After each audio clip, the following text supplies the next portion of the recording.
গত 2 দিনে বাংলাদেশের যে অবস্থা, যে পরিস্থিতি, এটার জন্য হচ্ছে আমি একেবারে বাকরুদ্ধ। আমার নিজের বিশ্ববিদ্যালয় ক্যাম্পাস, যে ক্যাম্পাসের প্রতিটা অলিগলি আমার চেনা, সেই অলিতে গলিতে বিভিন্ন ধরনের আক্রমণের চিহ্ন পড়ে আছে, অনেকের রক্তের ছাপ পড়ে আছে।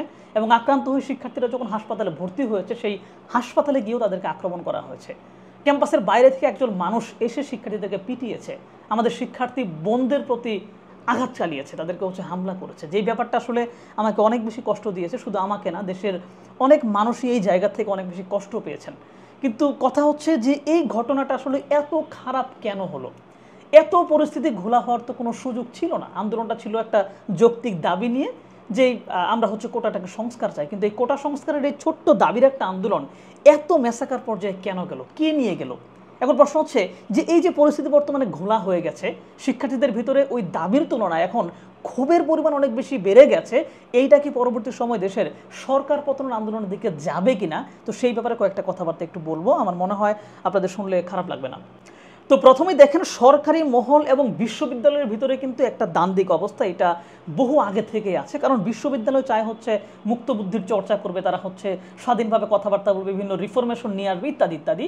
আর সরকারি মহল থেকে সবসময় চাওয়া হয় তারা তাদের ক্ষমতাটা কিভাবে টিকিয়ে রাখবে এবং কিভাবে হচ্ছে দেশটাকে তাদের নিয়ন্ত্রণে রাখা যায়। এইটা হচ্ছে খুবই স্বাভাবিক একটা ব্যাপার। কোনো বিশেষ রাজনৈতিক দলকে এই ব্যাপারে কোনো দোষ দেওয়া যাবে না, কারণ রাজনৈতিক দল যে ফর্ম হয়, রাজনৈতিক দল ফর্ম হওয়ার সময় তাদের একটা বড় উদ্দেশ্যই থাকে, একটা না, মানে প্রধানতম উদ্দেশ্যই থাকে তারা কীভাবে ক্ষমতায় যাবে সেইটা, এবং ক্ষমতায় গিয়ে তারা কীভাবে ক্ষমতাকে টিকিয়ে রাখবে সেইটা। সেই জায়গা থেকে বিশ্ববিদ্যালয়ে মুক্ত বুদ্ধি চর্চা করবে, তারা হচ্ছে নতুন রিফরমেশন আনার চেষ্টা করবে, আর রাষ্ট্র চাইবে তাদের এই ফরমেশনটাকে সরকারে ধরে রাখতে।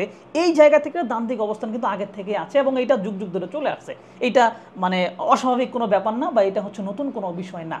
তো সেই জায়গা থেকে প্রত্যেকটা বিশ্ববিদ্যালয় থেকে বিভিন্ন আন্দোলনের সূত্রপাত হয়, বিভিন্ন দাবি নিয়ে হচ্ছে শিক্ষার্থীরা মাঠে নামে। আর এই দাবি এবং আন্দোলন প্রতিহত করার জন্যই গত 2 দিন দেখলাম যে বিভিন্ন বিশ্ববিদ্যালয়ে আক্রমণ করা হলো এবং সেখানে খুবই ভয়ঙ্করভাবে হচ্ছে হামলা করা হলো, যেটা আসলে একেবারে বলবো একেবারেই অনাকাঙ্ক্ষিত। এখন কথা হচ্ছে যে আন্দোলনের যে দাবিটা ছিল, সেখানে শিক্ষার্থীরা কি বলেছিল? আন্দোলনকারীরা বলেছিল যে আমাদের যেই বর্তমান কোটা ব্যবস্থা, সেই কোটা ব্যবস্থাটা একটা যৌক্তিক সংস্কার করতে হবে। এখন এই যৌক্তিক সংস্কারের জায়গা থেকে হাইকোর্টের পক্ষ থেকে এইটাকে হচ্ছে বাতিল করে দেওয়া হয়েছিল। তো তারপর হচ্ছে তারা বললো যে না, এই বাতিলটা আমরা মানছি না, কারণ হচ্ছে এটা সংসদে নিয়ে সংস্কার করে একটা আইন বানাইতে হবে। কারণ আজকে হচ্ছে বাতিল করে দিচ্ছেন, কালকে কেউ আবার রিট করবে, তখন এটা আবার জল ঘোলা হবে। সেই জায়গা থেকে তারা প্রত্যেকেই নির্বাহী বিভাগের প্রতি তাকিয়েছিল যে নির্বাহী বিভাগ থেকে আমাদের একটা আশ্বাস দিক, আমাদেরকে জানাক, আমাদেরকে বলুক যে একটা কমিটি গঠন করা হচ্ছে, সংসদ অধিবেশন ডেকে একটা আইন করা হবে। এই ব্যাপারটা নিয়ে তারা প্রত্যাশা করছিল। এবং মাননীয় প্রধানমন্ত্রী যখন দেশে ফিরে আসলেন এবং দেশে ফিরে তিনি যখন সাংবাদিক সম্মেলনটা করলেন, তখন সবাই ভেবেছিল যে আজকে হয়তো মাননীয় প্রধানমন্ত্রী সাংবাদিকদেরকে এই কথাটা বলে দিবেন যে হ্যাঁ, আমরা একটা যৌক্তিক সমাধান চাই, একটা কমিটি গঠন করব এবং কোটার একটা যৌক্তিক সংস্কারের মধ্য দিয়ে একটা নতুন আইন করা হবে। চিন্তা করে দেখেন, সকল শিক্ষার্থীরা এই কথা শোনার জন্য অপেক্ষা করছিল। এইটা কিন্তু সরকারি মহলের বাইরের কথাও না, কারণ আন্দোলনের শুরু থেকেই সরকারি মহলের বিভিন্ন জায়গা থেকেও পজিটিভ ভাইব পাওয়া যাচ্ছিল। ছাত্রলীগের পক্ষ থেকে সাদ্দাম ভাই বলেছিলেন যে শিক্ষার্থীদের এই দাবির প্রতি তাদের হচ্ছে সম্মান রয়েছে, কিন্তু তারা হচ্ছে জনদুর্ভোগের আন্দোলনটা হচ্ছে সমর্থন করে না। তার মানে দাবির প্রতি তাদের একটা সমর্থন ছিল। সরকারি মহল থেকেও আহামরি বাধা দেওয়া হচ্ছিল না, পুলিশ প্রশাসন হচ্ছে যথেষ্ট সহযোগিতা করছিল। তার মানে যেহেতু সরকারি মহল থেকে বাধা দেওয়া হচ্ছে না, দ্যাট মিনস হয়তো সরকারি মহলও চাচ্ছে যে প্রধানমন্ত্রী নিজেই এই ঘোষণাটা দিক। কিন্তু তিনি ঘোষণাটা দিলেন, এমনভাবে দিলেন, এমন এমন কথা বললেন, তিনি সফটলি ব্যাপারটাকে হ্যান্ডেল করলেন না। সাংবাদিকের এক প্রশ্নের উত্তরে তিনি কথাটাকে এমনভাবে বলে ফেললেন যেটা শিক্ষার্থীদের মধ্যে আরও বেশি ক্ষোভের সঞ্চার করলো। যে ক্ষোভ থেকে পরবর্তীতে তাদের যে দাবিটা ছিল কোটা সংস্কার, এই দাবির বাইরে গিয়ে তারা অপমানিত বোধ করে লাঞ্ছিত হয়ে তারা নতুন করে আবার আন্দোলন নেমে গেল। একটা ব্যাপার খেয়াল করেছেন যে দাবি যেটুকু ছিল, এখন যে আন্দোলনের পরিধি, এইটা কিন্তু তার তুলনায় অনেক অনেক বেশি।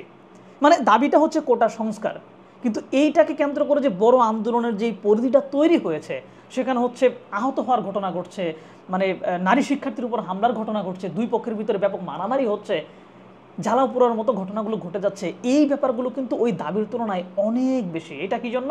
এটা হচ্ছে ক্ষোভের জায়গা থেকে। তার মানে যদি সরকার তখন একটা পজিটিভ ঘোষণা দিত, আন্দোলনটা সেখানেই শেষ হয়ে যেত, সবাই ফিরে যেত, পড়ার টেবিলে বসে যেত। কিন্তু সেই ঘোষণাটা আসলো না বলেই এইটা আরও বেশি জল ঘোলার দিকে গেলো। এখন এই জল ঘোলার সুযোগটা নিচ্ছে হচ্ছে বিরোধী পক্ষের বিভিন্ন দল মত বা বিভিন্ন ধরনের মানুষ। এবার তারা হচ্ছে দেখেছে যে গত 10-15 বছরে তারা যৌক্তিক এবং বড় কোনো আন্দোলন গড়ে তুলতে পারেনি, জনসম্পৃক্ততা তৈরি করতে পারেনি, সো বড় কোনো মোমেন্টাম তারা পায় না, যে কারণে সরকার পতনের আন্দোলনের দিকে যাবে। কিন্তু এখন এই শিক্ষার্থীদের এই আন্দোলনটা সেই মোমেন্টামটা তৈরি করে দিচ্ছে। কারণ ওই যে হামলার মাধ্যমে বা সরকারি মহলের চুপ থাকার মাধ্যমে, আইন শৃঙ্খলা বাহিনীর নিষ্ক্রিয় ভূমিকার কারণে মানুষদের ক্ষোভ বেড়ে গেছে। এই ক্ষোভটাকে কাজে লাগিয়ে বিরোধী পক্ষ এখন চেষ্টা করছে যে এই আন্দোলনটাকে তাদের স্বার্থের জন্য কিভাবে কাজে লাগানো যায়। এটা খুবই স্বাভাবিক একটা ব্যাপার, এটা হতেই পারে। কিন্তু এইটা হওয়ার পর ঘটনাটা কী ঘটলো জানেন? যে দাবির জন্য আন্দোলনটা ছিল, সেই দাবির সাথে এখন অন্যান্য মতের আন্দোলনও মিলে যাবে। এইটা আরেকটা ম্যাসাকার অবস্থা তৈরি করবে। তখন আবার সরকারের মহল থেকে বলা হবে যে এইটা হচ্ছে পুরোটাই সরকার বিরোধী আন্দোলন, সুতরাং এটাকে দমন করতে হবে। কিন্তু এক্স্যাক্টলি এখানে বড় অংশ কিন্তু আছে তারা কোটা সংস্কার চায় বা দাবির জন্য আন্দোলন করছে, বাট এইখানে ভিন্ন মহল কিন্তু ঢুকে যাবে। এখন প্রশ্ন হচ্ছে এই ভিন্ন মহল ঢুকে যাওয়ার সুযোগটা তৈরি করে দিল কে? আমি বলবো এটা হচ্ছে সরকারই তৈরি করে দিয়েছে। সরকার যদি ওই সময় ওরকম বক্তব্য না দিয়ে, যদি উস্কে না দিত, আন্দোলনটা যদি ওই জায়গায় হচ্ছে থামিয়ে দেওয়ার চেষ্টা করতো, কারণটা হচ্ছে ক্ষমতা টিকিয়ে রাখার জন্য রাজনৈতিক দল জনগণকে সন্তুষ্ট রাখার চেষ্টা করে, সেই সন্তুষ্ট তারা বিভিন্নভাবে রাখতে পারে। সো এই জায়গায় যেহেতু কেউ সরকার বিরোধী কথা বলছে না, একটা যৌক্তিক আন্দোলনের কথা বলছে, দাবির কথা বলছে, সো সেইটা মেনে নিলে আন্দোলনটা শেষ হয়ে যেত, বিরোধী পক্ষ সুযোগ নেওয়ার কোনো চান্সই পাইতো না এখানে। বাট এই সুযোগটা কিন্তু এখান থেকে করে দেওয়া হলো। এখন প্রশ্ন হচ্ছে এইটা কি আসলে ওই লেভেলে যাবে কিনা যে এটা আসলে সরকার পতনের দিকে নিয়ে যায়? একবার একটু চিন্তা করে দেখুন, পৃথিবীতে বড় বড় যে আন্দোলনগুলো হয়েছে সব জায়গায় কিন্তু আন্দোলনের সূত্রপাত ছোট্ট কোনো দাবি থেকেই। আমরা মধ্যপ্রাচ্যে আরব বসন্ত সর্বশেষ বিরাট আন্দোলনগুলোর ভিতরে একটা। আরব বসন্তের সূত্রপাত কিন্তু একজন সবজি বিক্রেতা বুয়াজিজি, সে হচ্ছে তার অধিকার না পেয়ে বা তার বাক স্বাধীনতা না পেয়ে সে তার নিজের গায়ে আগুন ঢেলে দিয়ে মানে কেরোসিন ঢেলে দিয়ে আগুন জ্বালিয়ে দিয়েছিল। এবং এরপর থেকে তার পক্ষ হয়ে কিছু মানুষ মাঠে নেমেছে, এবং সরকার যখন তাদেরকে দমনপীড়ন শুরু করে তখন মানুষের ক্ষোভটা বেড়ে যায়, সেই জায়গা থেকে আন্দোলনটা প্রবল লেভেলে চলে যায়।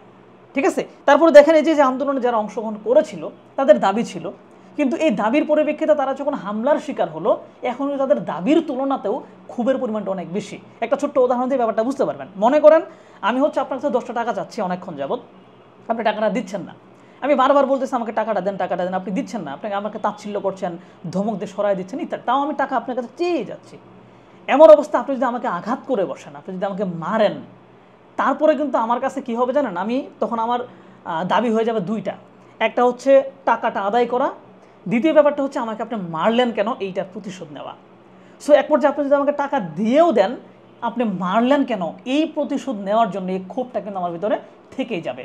এখনকার ঘটনাটা অনেকটা এরকম ঘটে যাচ্ছে যে দাবি ছিল কোটা সংস্কার, বাট এই আন্দোলন করতে এসে যারা হচ্ছে মার খেলো, যারা লাঞ্ছনার শিকার হলো, যারা হচ্ছে এভাবে অপমানের শিকার হলো, তাদের ভিতরে কিন্তু এই ক্ষোভটা জন্ম নিচ্ছে যে ঠিক আছে আমরা দাবি চেয়েছিলাম, এখন তাদের দাবি যদি মেনে নেওয়া হয়ও, তারপরেও কারো কারো ভিতরে এই ক্ষোভটা থেকে যেতে পারে, যেই ক্ষোভ পরবর্তী সময়ে অন্য কোনো আন্দোলনে মানে চালিকা শক্তি হিসেবে কিন্তু কাজ করবে। সেই সাথে সরকার যত বেশি সময় আন্দোলনটাকে ঝুলিয়ে রাখবে, এর সাথে কিন্তু বিভিন্ন দাবি দেওয়া আরও যুক্ত হতে থাকবে। এই যে ধরেন দেশের ভিতরে রিসেন্ট সময় হচ্ছে দ্রব্যমূল্য ঊর্ধ্বগতি নিয়ে মানুষের ভিতরে একটা অসন্তোষ দেখা গিয়েছিল, তারপর হচ্ছে ব্যাপক পরিমাণে দুর্নীতি হচ্ছে বিভিন্ন জায়গায়, এইটা নিয়ে একটা সমস্যা দেখা দিয়েছে, প্রশ্ন ফাঁসের ইস্যু চলে এসেছে, যেই ব্যাপারগুলো নিয়ে মানুষের ভেতরে কিন্তু সুপ্ত অবস্থায় কিছু দুঃখ ক্ষোভ এগুলো আছে। তো এই ব্যাপারগুলো সবই যদি এই একটি দাবির সাথে মিলে যায়, তবে এটা কিন্তু একটা বড় গণ আন্দোলন হতে পারে। আপনি একটা উদাহরণ খেয়াল করেন, 1969 সালে আমাদের এই যে পাকিস্তানের বিরুদ্ধে যে বড় গণ অভ্যুত্থানটা হয়েছিল, সেখানে কিন্তু একটিমাত্র দাবি ভূমিকা পালন করে নাই। সেখানে বঙ্গবন্ধু শেখ মুজিবুর রহমানকে গ্রেফতার করা হয়েছিল, সেইটার একটা ব্যাপার কাজ করেছে, 6 দফার পক্ষের ব্যাপার কাজ করেছে, ছাত্রদের 11 দফার ব্যাপারটা কাজ করেছে, এবং যে শুনানি যখন শুরু হয় সেখানে সার্জেন্ট জহুরুল হককে হত্যা করা হয়। এই পুরো ব্যাপারগুলো একসাথে হয়ে, সেই সাথে তো বৈষম্যের ব্যাপারটা ছিলই, সব কিছু মিলেই কিন্তু একটা গণ অভ্যুত্থান হয়েছিল। তো এখনও এই একটা দাবি থেকে যেই ম্যাসাকার অবস্থা তৈরি হয়েছে, এর সাথে যদি অন্যান্য ছোট ছোট ক্ষোভের ব্যাপারগুলো একত্রিত হয়ে যায়, তবে এইটাও কিন্তু একটা বড় আন্দোলন হয়ে উঠতে পারে। তো এইটার জন্য আমার কাছে মনে হয় যে সরকারের উচিত যে তার স্বার্থের জন্য বা তার সুবিধার জন্যই অতি দ্রুত সময়ের ভিতরে এই দাবিটা মেনে নিয়ে বা যৌক্তিক কোটা সংস্কারের ব্যাপারে আশ্বাস দিয়ে আন্দোলনটা এখানে থামিয়ে দেওয়া। নইলে এই ব্যাপারটা আসলে খারাপ হয়ে যাবে, মানে খুবই খারাপ হয়ে যাবে। কারণ পৃথিবীর ইতিহাসে এমন দেখা যায় না যে সরকার একেবারে হচ্ছে জনমানুষকে সবসময় মানে আটকে রাখতে পেরেছে। বিভিন্ন সময় জনবিস্ফোরণের মধ্য দিয়ে কিন্তু অনেক কিছুই ঘটে গেছে। তো আমরা চাইবো যে দেশে আসলে কোনো বিশৃঙ্খল পরিস্থিতি তৈরি না হোক, এইটা হচ্ছে একটা সমাধানের মাধ্যমে এসে পরিস্থিতি আবার একেবারে ঠান্ডা হয়ে যাক। এখন দেখা যাক যে এই আন্দোলনটা এখানে শেষ করা হয় কিনা, নাকি এর সাথে বিভিন্ন ছোট ছোট ক্ষোভগুলো জমা হয়ে বৃহৎ কোনো আন্দোলন হয় সেটা সরকার পতনের দিকে যায় কিনা। তবে পসিবিলিটি কিন্তু আছে, একেবারে কিন্তু উড়িয়ে দেওয়া যাচ্ছে না। এখন এই জায়গায় দেখতে হবে সরকার এটাকে কিভাবে হ্যান্ডেল করে। যদি আবার উল্টাপাল্টাভাবে হ্যান্ডেল করে ফেলে তবে সেটা কিন্তু একটা বড় ধরনের ঝামেলা হতে পারে, আমার যতটুকু মনে হয়। তো আমরা চাই যে দেশটায় শান্তি ফিরে আসুক।